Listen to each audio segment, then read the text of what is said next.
तो भाई जैसा मैं सोच रहा था होपफुली चेन्नई सुपर किंग्स उसी राह पे चल रही हो। जैसे कि मैंने आपको बहुत ही पहले एक दो वीडियो में बताया कि भाई अगर चेन्नई सुपर किंग्स को रिप्लेसमेंट लानी है खलील अहमद या फिर आयुष मात्रे की, तो उनके जगह पे जो एक कह सकते हैं स्पॉट वेकेंट है वो है नीचे की स्पॉट। और एक ऐसा प्लेयर हमें चाहिए जो कि बॉलिंग बैटिंग दोनों कर सके, यानी कि ऑलराउंडर सिंपल शब्दों में। तो भाई कुछ उसी राह पर ऐसा लग रहा है चेन्नई सुपर किंग्स जा रही है, क्योंकि रिसेंटली खबरें निकल के आ रही हैं कि भाई आयुष वर्तक को चेन्नई सुपर किंग्स ने ट्रायल्स के लिए बुलाया है, जो कि मंडे नाइट को चेन्नई में पहुंच जाएंगे और अगले दिन हो सकता है उनका ट्रायल हो। तो ये कुछ खबरें निकल के आ रही हैं। अब देखो बहुत सारे लोग होंगे जिन्होंने आयुष वर्तक का नाम बहुत पहली बार सुना होगा, तो चलिए उनके बारे में थोड़ा सा बता देता हूँ कि भाई आयुष वर्तक हैं कौन। तो आयुष वर्तक मुंबई के 21 साल के टैलेंटेड क्रिकेटर हैं। अभी तक उन्होंने मुंबई सीनियर टीम में कोई डेब्यू वेब्यू नहीं किया है, लेकिन पिछले सीजन से वो सीनियर टीम के आसपास रहे हैं। ऐसा लग रहा था कि भाई हो जाएगा, ये है वो है।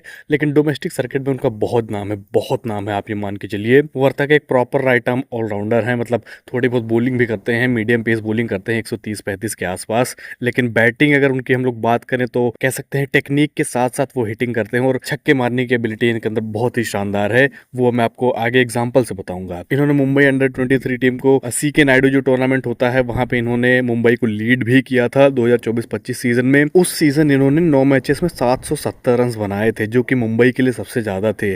उनके स्कोर्स की अगर हम कुछ बात कर लें तो 192, 102, 105, 77, 59 और 54 जैसे नॉक्स शामिल थे इस पूरे 770 रन में। फिर मेंस स्टेट ए ट्रॉफी 2025 में इनका जो परफॉर्मेंस था वो काफी सॉलिड रहा था। इन्होंने 6 इनिंग्स में 363 रन बनाए थे, 72.6 की एवरेज से 169 प्लस का स्ट्राइक रेट था इनका। इन्होंने 26 छक्के भी यहाँ पे लगाए थे, जो कि कह सकते हैं सेकंड हाईएस्ट था मुकुल चौधरी के बाद। मुकुल चौधरी जो कि एलएसजी में खेल रहे हैं, उनके अंदर कितना टैलेंट हमने देख लिया है। तो उनके बाद 26 छक्के सबसे ज्यादा आयुष वर्तक ने ही मारे थे, और उस टूर्नामेंट में भी वो मुंबई के टॉप स्कोरर थे। इसके अलावा अगर हम बात करें तो मंगरोल सीसी अंडर 19 टूर्नामेंट में इन्होंने 110 बॉल्स पे 215 रन भी बनाए थे, यानी कि बड़ा स्कोर भी कर सकते हैं और काफी एक्सप्लोसिव भी हो सकते हैं, क्योंकि 110 बॉल पे 215 रन बनाना छोटी बात नहीं है। वहीं अगर हम लोग बात करें नवी मुंबई T20 लीग में, तो इन्होंने 264 रन बनाए थे 191 के स्ट्राइक रेट से, साथ ही में 3 विकेट्स भी इन्होंने लिए थे। वर्तक नॉर्थ मुंबई पैंथर्स के लिए खेल चुके हैं, मुंबई अंडर 19 टीम का भी हिस्सा रह चुके हैं, और रिसेंटली अगर हम लोग बात करें तो उन्हें एमसीए का अंडर 23 आउटस्टैंडिंग परफॉर्मेंस अवार्ड भी मिला है। लेकिन एक छोटी सी बात मैं और ऐड करना चाहूंगा वर्तक के बारे में, क्योंकि बहुत सारे लोग चिंतित होंगे कि भाई ऑलराउंडर तो है लेकिन बॉलिंग कैसी है।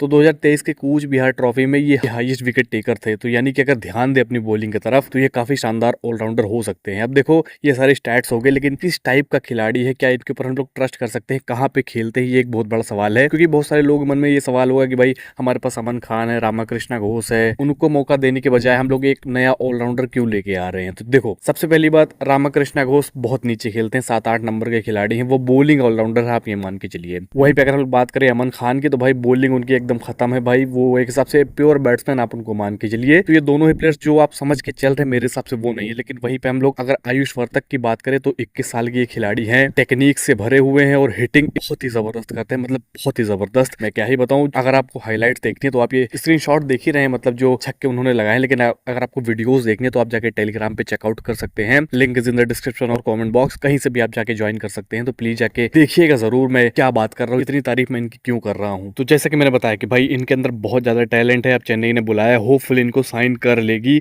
और जैसे आयुष मात्रे निकल गए थे वैसे आयुष वर्तक भी निकल गए तो मजा ही आ जाएगा। लेकिन टैलेंट इनके अंदर बहुत है, मुंबई ने इनको स्काउट भी किया था, मुंबई ने बहुत बार पोस्ट भी किया इनके बारे में। तो इसका और आपको पता है भाई मुंबई की जो स्काउटिंग होती है वो काफी शानदार है, तो भाई ट्रस्ट कर सकते हैं हम लोग। और जो भी मैंने सैंपल साइज इनका देखा है मेरे हिसाब से इज वेरी गुड। अब ये खेलते कहाँ है उसके बारे में थोड़ी सी बात कर लेते हैं। तो 5-6 नंबर पे ये खेल सकते हैं, यानी कि मिडिल ऑर्डर या फिर लोअर मिडिल ऑर्डर बैट्समैन आप इनको मान के चल सकते हैं, जो कि चेन्नई सुपर किंग्स को मेरे हिसाब से इस समय जरूरत है। तो हाँ बिल्कुल अच्छे एडिशन ये हो सकते हैं अगर सीएसके इनको साइन करती है, जिसके चांसेस लग रहे हैं कि हो सकता है साइन कर ले। फिर हम लोग आगे बढ़ते हैं, बात कर लेते हैं चेन्नई सुपर किंग्स के क्वालिफिकेशन सिनेरियो के बारे में बात कर लेते हैं थोड़ी सी। देखो घबराने की जरूरत है, बहुत सारी चीजें हैं, डिसअपॉइंटमेंट भी सबकी बनती है।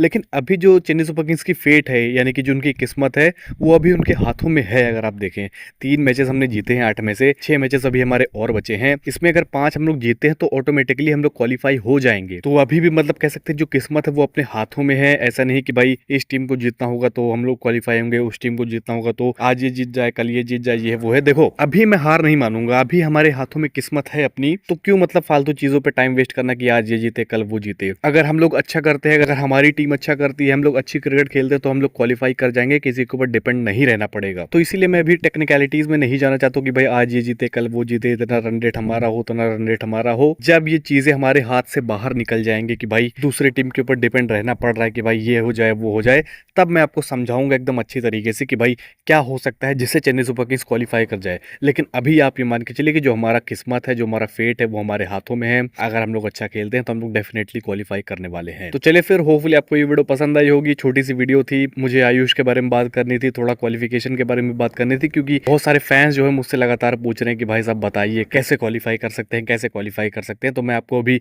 आश्वासन देना चाहता था कि भाई ऐसी ऐसी चीजें हैं। तो चलिए फिर, होपफुली आपको वीडियो पसंद आई होगी। अगर पसंद है तो प्लीज लाइक जरूर करके जाइएगा, और हाँ, सब्सक्राइब प्लीज कर दीजिएगा। आपका सपोर्ट बहुत मैटर करता है, तो प्लीज सब्सक्राइब करके जाइएगा। और हाँ, टेलीग्राम प्लीज ज्वाइन कर लीजिएगा। अगर आपको आयुष वर्तक की जो इनिंग्स है या फिर छक्के हैं जो देखने, तो प्लीज जाके टेलीग्राम ज्वाइन करिए। आपको डिस्क्रिप्शन में लिंक मिल जाएगा, कमेंट बॉक्स में आपको लिंक मिल जाएगा, कहीं से भी आप ज्वाइन कर सकते हैं। तो चलिए फिर मिलते हैं आपसे अगली वीडियो में, तब तक के लिए बाय।